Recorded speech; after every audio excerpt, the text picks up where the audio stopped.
Hello and welcome to episode 82 of the Wisdom from the Akasha podcast. My name is Suzie, I am your host, and I am an Akashic Records teacher and practitioner. Before I get into today's episode, quick reminder that the next free Akashic Records workshop is coming up. If you would like to get registered for that, I will pop a link into the show notes. This is a great opportunity for you to meet me, come along, ask any questions at all that you have about the Akashic Records. We do it online on Zoom, and I would love to see you all there. Today I'm going to be answering a listener's question. For those of you who don't know, there is a section on my website where you're able to submit either a question or a topic that you would like me to do a deeper dive on here in a podcast episode. I will make sure that I put a link to that page in the show notes below as well. And please do feel free to submit any question, any topic that you would like me to cover. There is no such thing as a stupid question, okay? I'm never going to receive a question and go, oh my God, that's such a stupid question, I'm not going to answer it. Everybody is at different places on their spiritual journey, and I love nothing more than answering people's questions and knowing what it is that's on people's minds and the topics and things that you want to do a deeper dive into, or maybe you're seeing lots of conflicting bits of information about something and you have a question about it. So please do feel free to send anything through there. So today's listener's question was about inner child healing, and this person was just looking for some guidance and advice around healing their inner child, working with their inner child, integrating that part. So I want to get into that today based on my work in the Akashic Records, my work as a teacher of the Akashic Records, and also what I know from working with people over the years one-on-one, whether that's in a session, in coaching, or in mentorship. First of all, what is this inner child healing that this individual is referring to? When you are born, at that point, you are, from an Akashic perspective, your light grid consists of your template for coming into the incarnation and all the accumulated stuff from your past lives, from your ancestral line. All of that stuff exists, okay? But you haven't yet been programmed and conditioned. You haven't yet been through those very important formative years that exist up until the age of 7, okay? Then what happens after you are born? You're born into a specific family, you are born into a specific culture, a specific society, and you start to get programmed and conditioned. And it's traditionally agreed that up until about the age of 7, you're in this kind of state of hypnosis. You're like a big sponge absorbing all of this programming, all of this conditioning, all of this information. Then what happens, of course, is when you hit age 7, which is often also the time that children will forget about their past lives because of that ending of that developmental phase. Before that, children will have lots of access to past life information.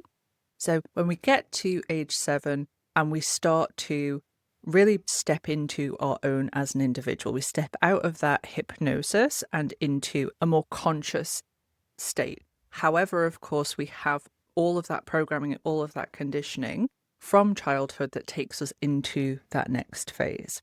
So this inner child work and inner child healing is all about reconnecting to that part of ourselves, usually before the age of 7, who has been through programming and conditioning and sometimes trauma, and that can be big T trauma, little t trauma, reconnecting to that part and often reparenting ourselves. So it's about healing that part of us. You're comprised of multiple different parts.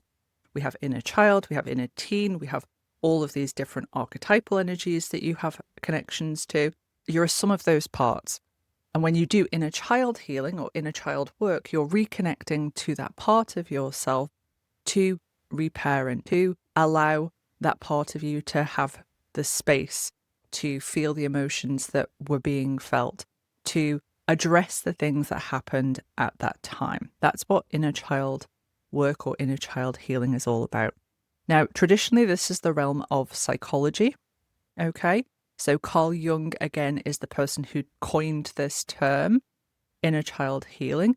Of course, prior to Carl Jung coming up with this term, throughout lots of indigenous traditions throughout the world, there was an understanding that it was necessary to integrate various parts.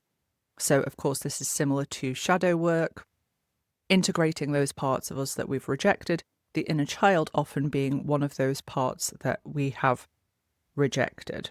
And Carl Jung saw this inner child as being a semi-independent subpersonality that is subordinate to the waking conscious mind. So Carl Jung brings forward this divine child archetype, and this divine child archetype was a symbol of renewal and transformation, both individually and collectively. The aim of this inner child healing is to heal those parts of you that were wounded pre-puberty, okay, and still carry this energetic echo, so this energetic stagnation of the wounds that occurred during this time. Now, I am not a psychologist, obviously. I'm an Akashic Records teacher and practitioner, as you all know. So if you have experienced a lot of inner child, it is absolutely my recommendation to work with an inner child specialist or a psychologist, because this is definitely in the realm of psychology. We can, of course, look at it from the spiritual perspective, which we're going to do today. But if you do feel that this is something that you really want to work through, I would definitely recommend hiring someone who is a specialist in that field. Now, one thing I would say, if you're looking for a specialist in that field, please do remember that when we're looking at inner child healing, we're also looking at root chakra work. And root chakra work is always very closely connected to the body. So when you do inner child healing, a kind of overarching theme is we don't just need to understand with our brain and talk about it. We also need to get into the body to release, transmute, alchemize the energetic stagnation that has been caused during that period. And this is root chakra, and this is very much body-based work. So definitely look for someone who's going to combine not only that understanding and that theoretical knowledge, but also the somatic or the body-based work. Now, with all of that being said, of course, today I want to give you some tips in respect of what I've learned from the Akashic Records working with this aspect, with myself and also with other individuals. And as always, please take what resonates. The first thing to note is that when you experience things in childhood, it can often lead to soul fragmentation. And I will link a podcast episode that I did on soul fragmentation and soul retrieval in the show notes. So you've got that to refer to. But what soul fragmentation is it's essentially a part of yourself fragmenting off, and it goes and lives in this loop in the astral plane, and it does so as a self-protection mechanism. So this is very common if somebody has experienced a lot in childhood, that they have also got this soul fragmentation. If you're someone who's resonating with this and thinks that this is something that you would really like to work on, I definitely go and listen to that episode as well. The other thing, of course, that I've just mentioned is that inner child work is root chakra work. It is nervous system regulation work. So I'm going to link that episode that I did in the show notes as well, because you really need the full picture here. And those two episodes are going to help provide that. It's also worth noting here that when you want to work with your inner child, you want to start reintegrating it, you want to start healing it, you have to be patient, okay? Not something that we're very good at in modern society, but patience is absolutely essential when you're doing inner child work, because it can take quite some time for that part of you, that inner child, that has been potentially rejected, that feels abandoned, that maybe has been through some awful things, can take time for that part of you to even feel safe enough to come forward and allow itself to start to heal. Okay? So one thing I do want everyone to know is that if you've been working on this for some time, if it's taking time, that is completely normal, and patience is essential. And as I said earlier, you want to ensure that you're doing the understanding, but you're also getting into the body. You're getting into the fascia. You're working with the nervous system, because it's all interconnected. Okay, so that's what we need to know before we start working with the inner child. We now know what the inner child is. How do we actually start to do it? So The first part is to consciously set those intentions that you want to connect to your inner child in your spiritual practice. And that can be through meditation, it can be through somatic work, so maybe yin yoga, restorative yoga, something that's nice and slow that's going to get you into the space of the soma in the body, okay? But you want to consciously set that intention.